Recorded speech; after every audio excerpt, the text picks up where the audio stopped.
Sirakurni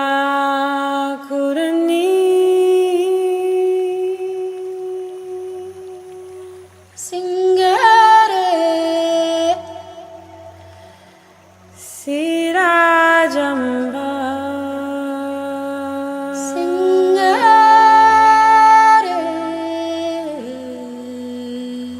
Sirakurni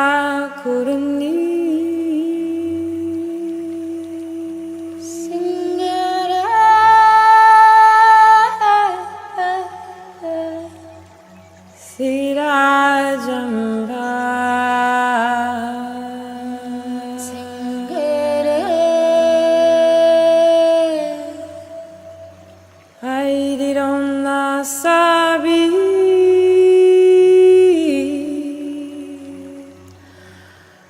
Quantify nidonda sawa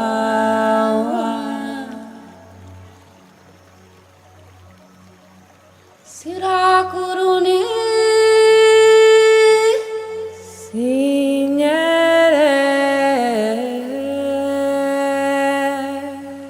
Sirajamba. First of all, we were best friends. But we met as orphans. So together, we used to share our life story, our life struggles, because we were all orphans. So because we had the same problems or the same struggles, we tried to be together so that we can solve our own problems. We used it to help each other, where if Jean-Claude had food at home, I used it to go at his home and share food. If Solomon has had the books, school materials, we use it to share. So it's in that manner we use it to partner. It's in that situation we use it to be together so that we can solve our own problems. But after gathering our problems, after meeting and seeing that we can solve our problems ourselves, we started thinking about how we can solve the problems of our generations or of other orphans after genocide. So it's in that situation we invited different orphans to be together so that we can be the solution, our solutions, we can solve our problems. It's in that situation where Best Family began.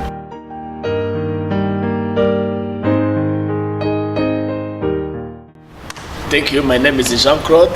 I am a director and the founder of the Best Family Rwanda organization. So after genocide, they stayed many problems, no food, no schooling, no everything, because of losing the parents, friends, and relatives. That's why three of us, Emmanuel, Tuyisenge, and Solomon Muzungu, and I, Jean-Claude Rwagasore, decided to be together and form family.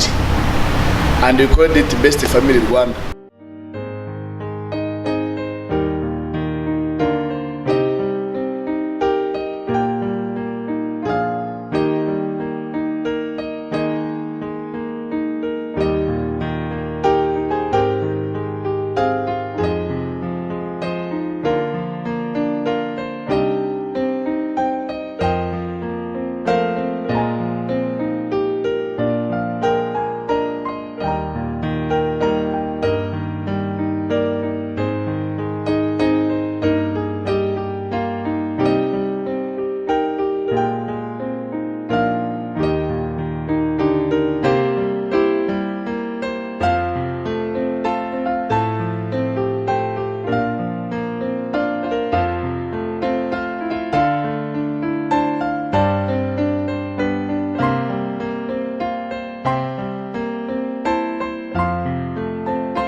we have seen that it's not enough to help a child from nursery to high school.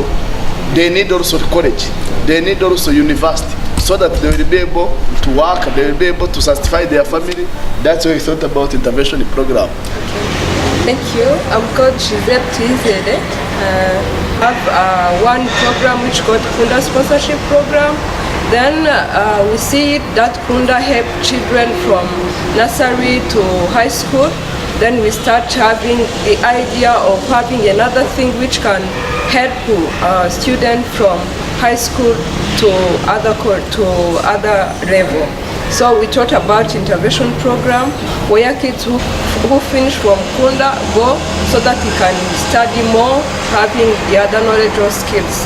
Since started, we have already some who were already graduated, but now we have 8 who are still studying. We have 3 who are already finishing their high school, and others are having different jobs, including us.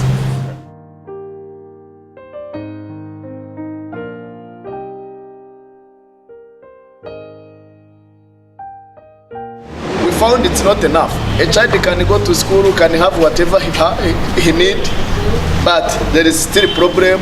There is still problem in their families. Mothers have no job, caregivers have nothing to do, where they can lose hope. And also sometimes the children go to school, when they're in school, used to sleep in the class because of hunger, because of home problems. That's why we thought about their mothers, their caregivers, their parents who care about them, so that they can have what to do, they can have skills, they can have what they can make, so that they can generating incomes, they can have capacity to empower their family. That is why we created ITARA program. ITARA is there to empower, to sustain the families.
Thank you so much.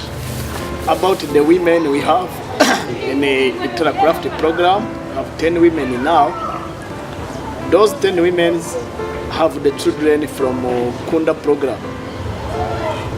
They spend 1 year studying about sewing. Sewing is a very important thing to know. They need to learn something can help them to help themselves and also to help their families. Everywhere in the world, they need the crops. Use that knowledge, using that skills to make money. That money will help them to rise up the family life. They help them to increase their family capacity. So, those moms, most of them, all of them are genocide survivors. They live in a village which is located in the Gasabo district, Chinyinya sector. That village has more genocide survivors women. So after genocide, their life were very, very tough, very, very hard. Because some they have mental disability, others have physical disability, where it is not easy for them to work or to do anything so that they can help their families. So now, in ITARA, now they have hope of life. They are seeing their better future life. Now they have confidence. Before, they were not having food at the house. Now they are ready to have food. They didn't have where to work or capital to use. Now they have all of those which they are going to use so that they can have a sustainable life in their families. We think so much to think about ITARA, to think about families, to think about those women. Now they are ready to have a better future life. Thank you. Yewe nitwa Mukamira Nyakarine, nkaba ndi umwarimu wigisha kudoda hano mu ITARA, nkaba n'umumama wubatse, mfite abana 4,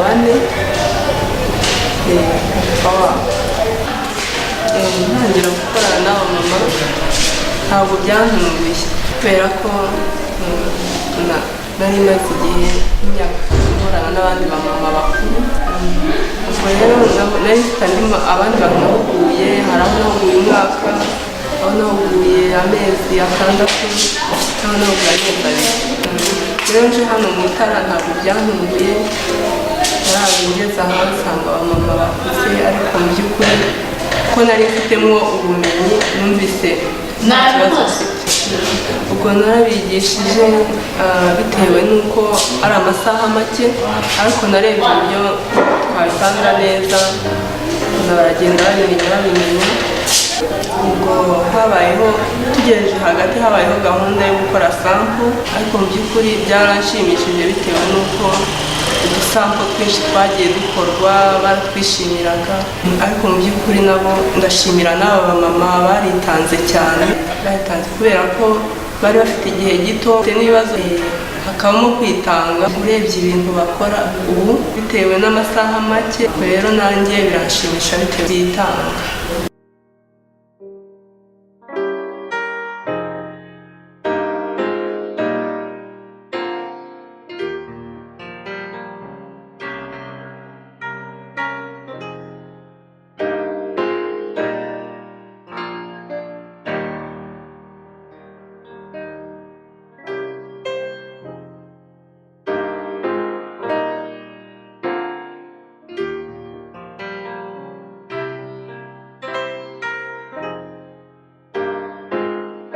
Tangiye uwo mugabo w'umunsi byari ibintu bikomeye, mbese twabonaga tudashobora kubikora neza nk'uko bikwiye, tutashobora hamwe nyine n'abayobozi bacu muri best family batuvuga kugira inama, bakavuga ati rwose mwihangane, mugerageze mukore, mugerageze ndetse mwihangane, kuko ubushake umuntu aba afite bushobora gutuma abasha gushora. Inama bagendaga batugira buri munsi, natwe tukazikurikizaho tukabona uburyo bishoboka, ariko dukuyemo umusaruro ufatika, ku buryo umuntu abasha kwidodera n'umwenda yambara, amakanzu akenshi twambara nayo twidodera, turadodera abana bacu, mbese ibintu biragenda neza. Mu by'ukuri turabona ko nitumara gufata izi mpamyabushobozi zabo nazo ziradutera imbaraga, bitume noneho twiremamo icyizere cy'uko ejo hazaza tuzabaho neza.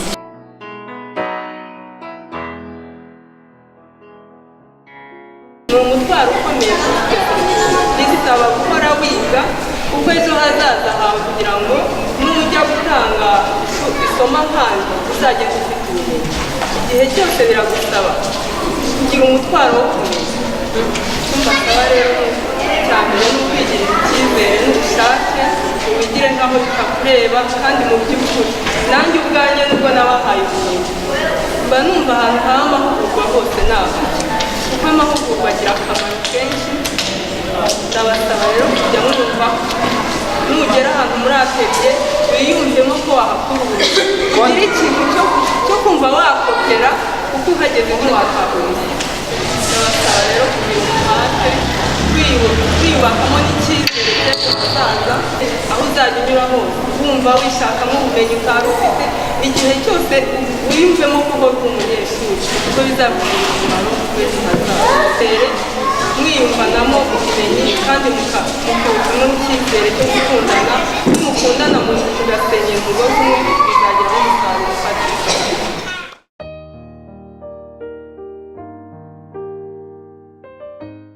Nitwa Mukahigiro Beatrice, umuryango w'abantu 7 cyane kubera ko maze kumenya ibyo kudoda. Ubuzima busaza ndumva byamfasha, ndodera abandi, ndodera abantu, byamfasha ibyo ngibyo.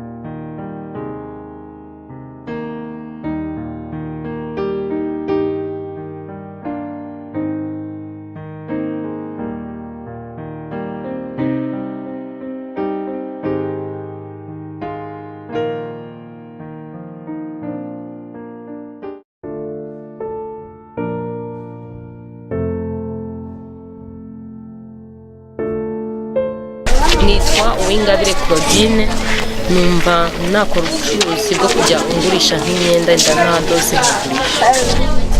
ariko ITARA naracuruza. Nacuruzaga, nagendaga nko mu ntara nkarangura ibintu ibyo byose mbonye bihendutse cyane cyane imbuto nkazana nkacuruza nta Kigali. Ikintu nshaka kugeraho ni gukomeza nyine n'ubundi umwuga w'ubudozi nkakomeza nkadoda, hanyuma nyine nkajya ndodera abantu wenda bakampa amafaranga nkakora ibiraka nyine mu kudoda.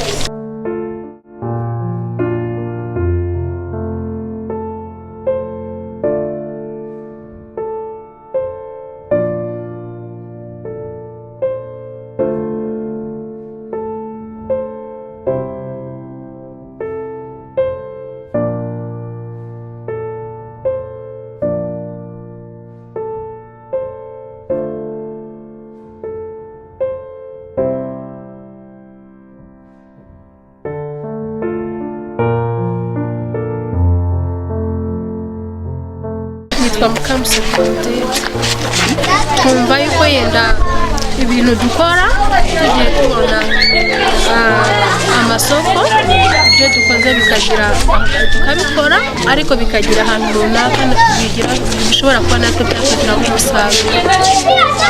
Imbere y'ITARA nabaga mu rugo gusa, nagerageje gucuruza ibintu by'itomato, mbona ntabwo njyewe n'abana 2 gusa.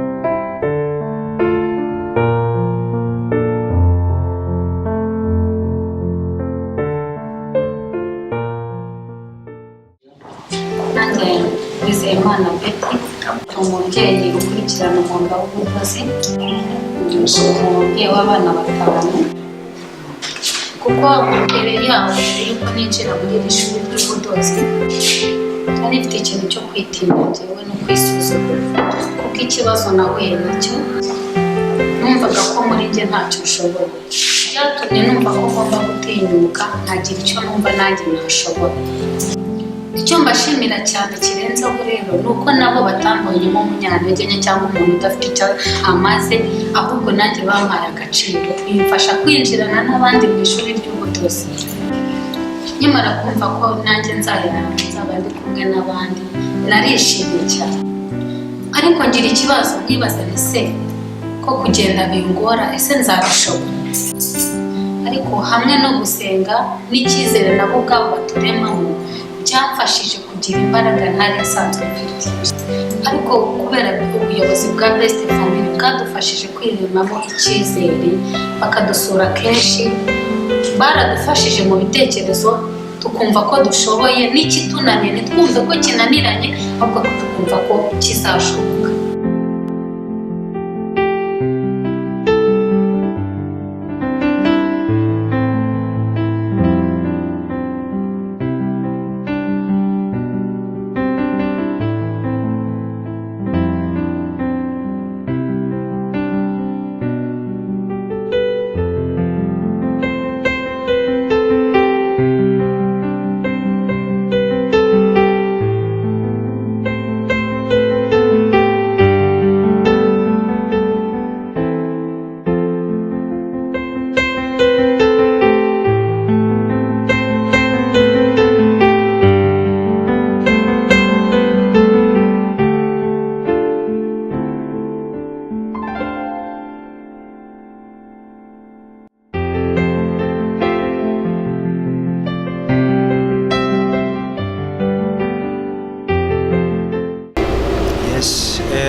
We are targeting two markets. We are targeting the local market, the Rwandan market, and we are targeting the international market. At the beginning, we don't have like a shop, so we started by showing our product to someone like a boutique, like other shops here, and if they are interested, they can buy our product and sell them. And in the future, plan to have like a shop and where people can find our product, and we plan the future to sell online for our product.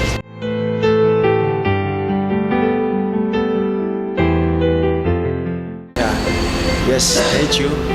First of all, when I'm going to look for a sewing school, the house you can use, first I will look in Kinyinya, because I don't want to go far away for the moms, because the moms, they don't have the transport, and the second we have like a big house, because we need many materials. Yes, like tables, like a sewing machine, and we have like a store there for their product. So it will be better if we find a big house and near the lot, so that people even they can get there easily. Yeah, since yesterday they taught me that I have to work from ITARA, helping Solomon by improving the skills or improving the level of ITARA. So I will be like an accountant in ITARA. I will be helping Solomon from developing the program, then from developing the skills of the mother, then also from starting like having a business of selling the clothes, selling the bags, selling the other things that they will design for us. So that is how I'm gonna helping Solomon and ITARA.